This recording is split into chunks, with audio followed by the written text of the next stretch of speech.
Alright folks, what's happening? Happy patch day. Now, exciting news, we're about to jump into 10.1.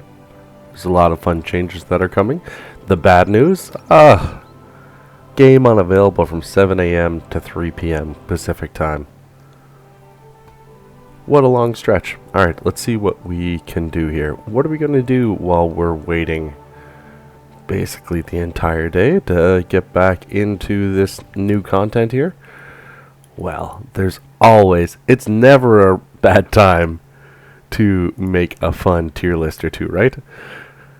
So, for those of you that may or may not have heard, there's actually a pretty substantial series of buffs that Blizzard dropped here just over the weekend at the end of April. And this was fun to kind of see where the headspace is a little bit for Blizzard and really where we're heading going into the next patch. So we're going to focus on this video much more on different melee classes, and then we'll kick an additional one out for ranged, and I'll probably do tanks as well, and I'll avoid healers because the only healer I really play is Holy Pal, so don't hold that against me.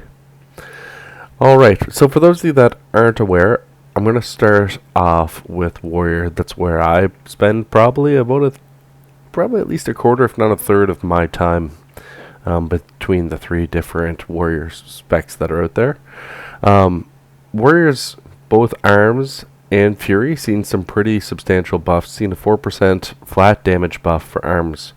And honestly, Arms is in a fantastic spot going into Mythic Plus over the past season. I've really enjoyed it. It's going to continue to just be an absolute monster in terms of AoE damage.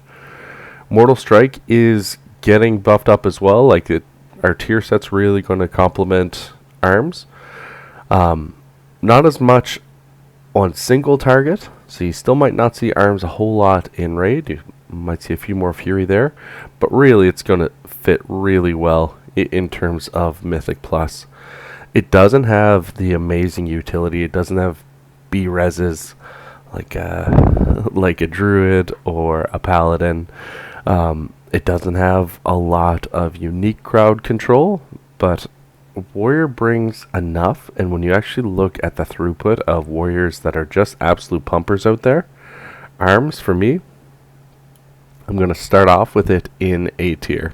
And everybody might groan and throw some daggers my way, and that's all right. So we'll talk about a little bit more of that here in a moment. So up next, we are going to talk about Assassination Rogue. So a little bit, I won't even call it controversy here. There's always one rogue spec that's just played a whole lot less than the other classes out there. And this, the way it played out this past season, that was absolutely Assassination Rogue. It got some play in PvP, but in terms of where it stood in PvE content, both rating and Mythic Plus, I don't think I even ran a dungeon with an ass rogue at any point in time. That being said, they received like a flat 5% buff, and that's going to absolutely push them up the meters a little bit. It's going to really help them with the cooldowns that the class brings. I don't know, it's going to line up really well with the execute window that Assassination has. For myself personally, I'm still going to lean towards probably Subtlety or Outlaw. But when it comes to tankiness, Rogues are huge that way. When it comes to utility, Rogues are huge that way. It's just Assassination and its gameplay with respect to more of the PvE content. It's not sold for me personally just yet.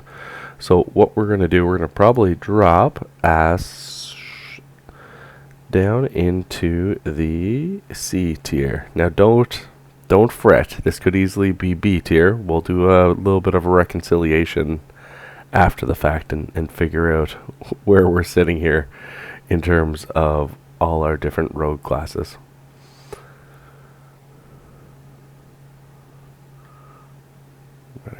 Throw this baby here.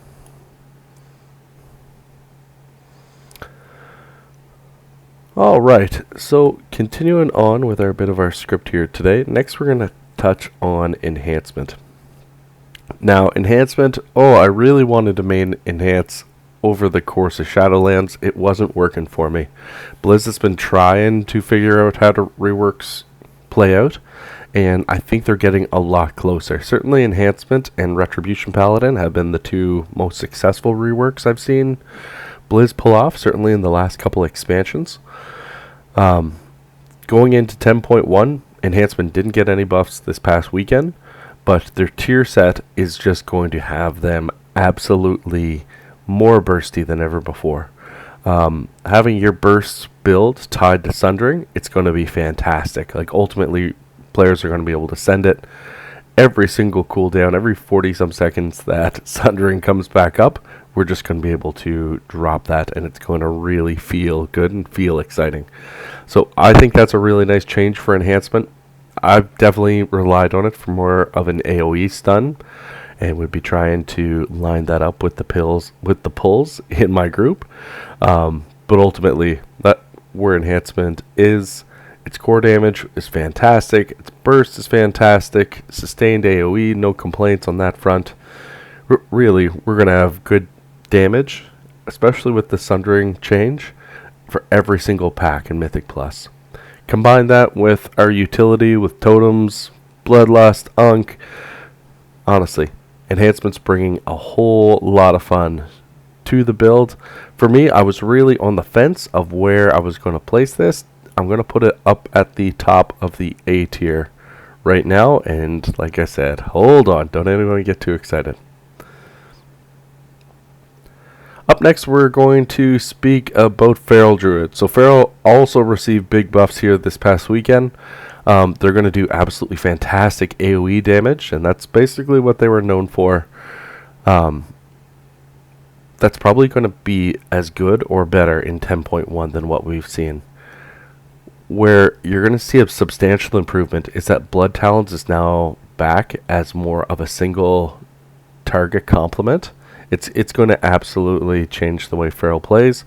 I actually think Feral is going to be underrated, if anything else. Honestly, the utility that Druids bring, Mark of the Wild, B-Res, off heals, passive heals, roots, Cyclone, you can play with all kinds of things. The hardest thing about Feral is trying to go onto the Dream Grove Discord and find anything but cat pictures. That's probably the only complaint I have about Feral. In all seriousness. No, the class is in really good shape, and I'm going to place it here. Also on the A tier, I'm going to drop it ahead of Arms. So that's where it's sitting here right out of the gate. I'm really excited for Feral going into 10.1. Now the next class we're going to talk about is going to be a bit more of... it's going to be a toss-up here.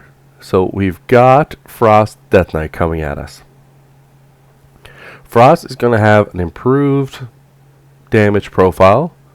It's going to be solid in Mythic Plus, whether you're going with the Breath of Sindragosa or you're going with more of the Obliterate build. Honestly, it's going to be a lot of fun. And that's been the case for Frost for a long time. It hasn't been crushing the meters.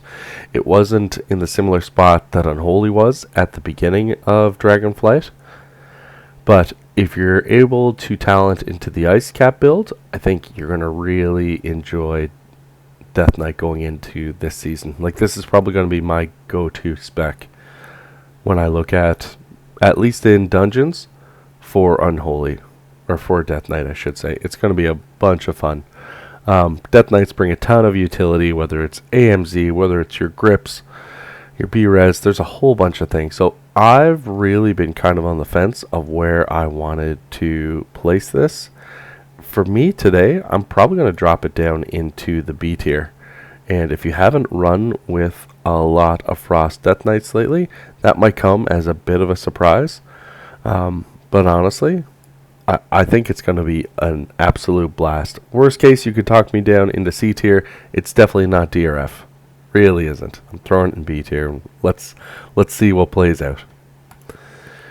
Up next, we're going back to Warrior. So Fury Warrior also received a pretty substantial buff, very similar to arms going into 10.1, which is great, because honestly, if warriors aren't getting the throughput numbers up, they don't have enough utility to make them really a candidate to jump into a dungeon or into a raid with you.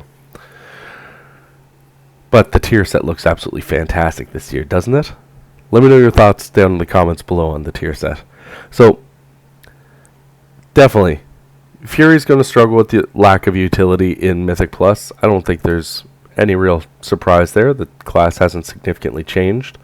Their self-heals are still fantastic. They're still a very tanky melee class. They don't have as much utility as arms. But truthfully, whether you're playing the Annihilator build, you're playing around with Storm of Swords, Fury is a bunch of fun. Bunch of fun. Probably the biggest complaint with Fury is just that the numbers, when you're looking at your DPS meter, the attacks are just a whole lot smaller than arms. But I'm going back, I'm throwing it up in A tier. I don't think this is going anywhere. Both the warrior classes are going to be pumping here when we're looking at this upcoming season. Now we've got a little bit of a topic to discuss here. So Havoc Demon Hunter. So Havoc's been known. It's got fantastic AoE. It's got fantastic cleave. It's got a really nice additional buffs coming to its class in 10.1. Its single target still isn't ballin', but the utility it brings between AoE stuns, blur, darkness, chaos brand, imprison, like there's so much utility that come with being a demon hunter.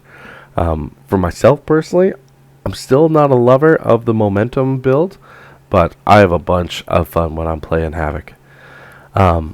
Ultimately, for me, I was leaning towards A tier, but truthfully, when you look at how desirable a Demon Hunter is, I think it's going all the way up to S.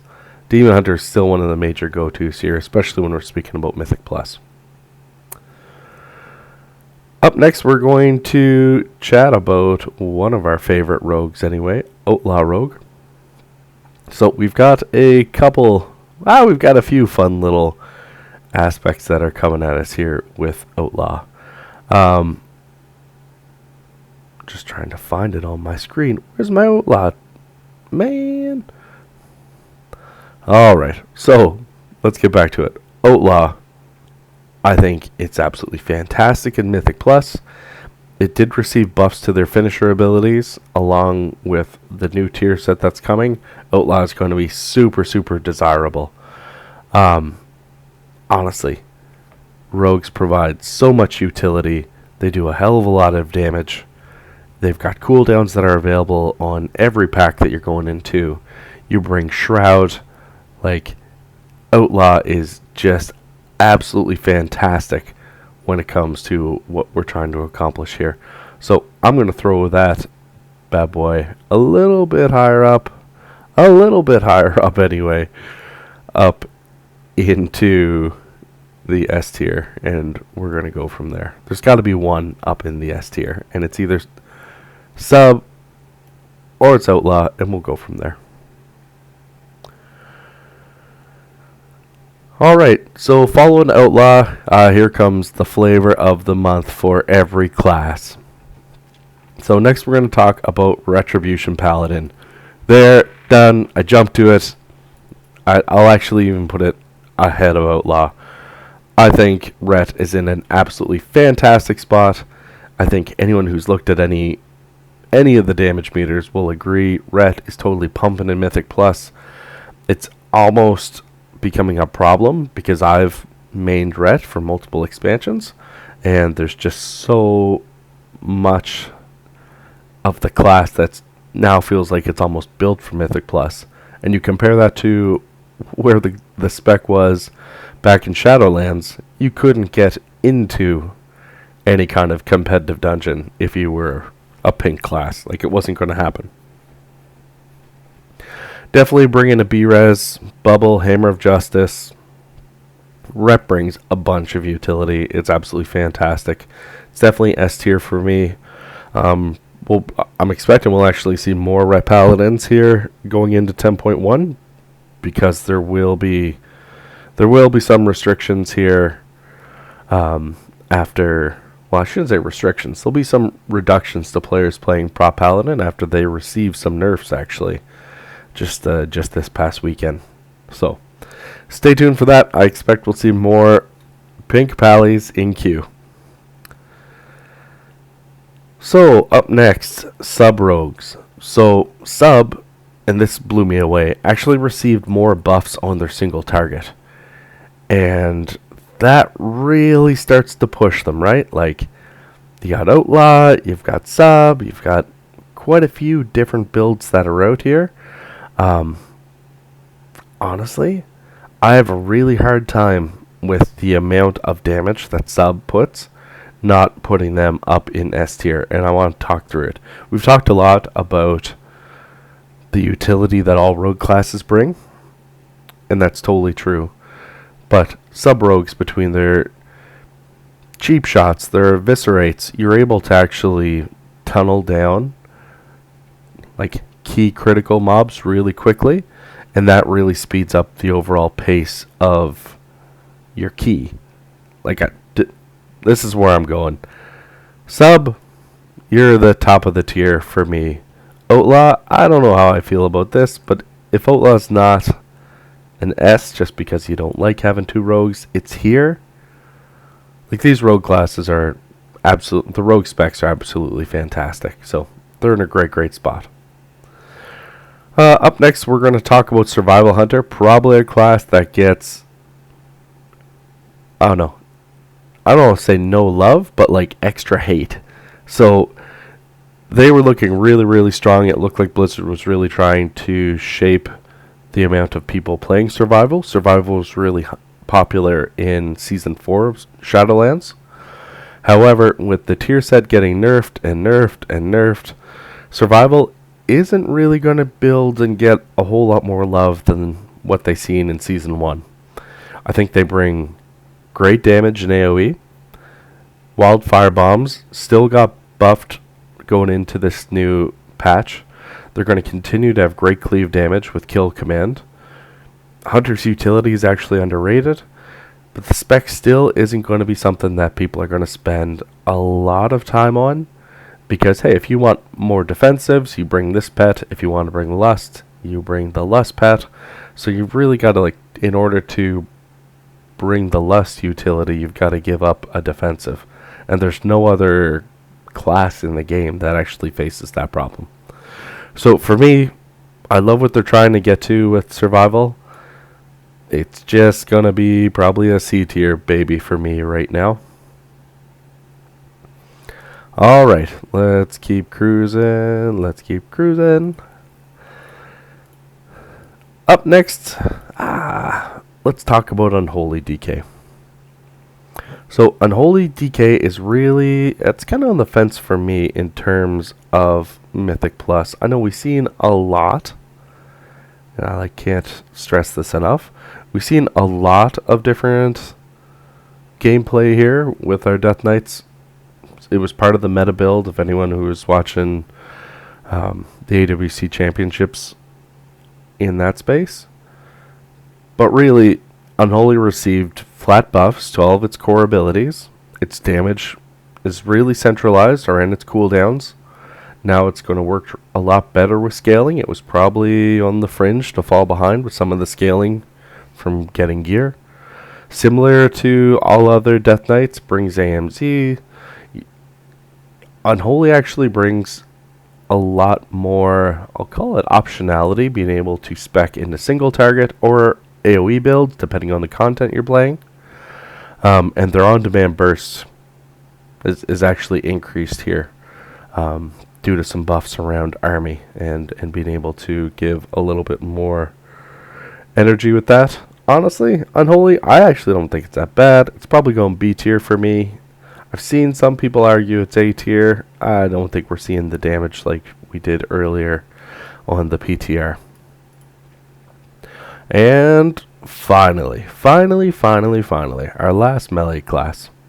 So, Windwalker Monks. Does anyone remember when Windwalker was S tier? Like, you wouldn't have a meta composition without a Windwalker in it. those were the absolute days. So they aren't really scaling well with Dragonflight. I don't think you're really going to see a lot of Windwalker still as we go into 10.1 here. You will see some benefits from their tier set that'll help their throughput. Their utility is going to be great. Like, honestly, I think they're probably underrated. And I think they're very composition specific. So, between bringing leg sweep, paralysis, a whole bunch of utility here, I think I'll play Windwalker at the end of the season. Really, I'm going to put it up in A tier. I'm going to put it up in A tier. Its throughput, when you pair it up in a melee composition with like the majority of these classes, is absolutely incredibly valuable. It's just, it doesn't play well with any of the ranged. It really, really is probably the one composition specific group, even more so than Havoc when it brings its Chaos brand build. So that's our kind of perspective on the tier set here. I'm definitely going to love Paladins. Going to love my Demon Hunter. Probably going to spend a little bit more time playing Rogue. And definitely my Shaman.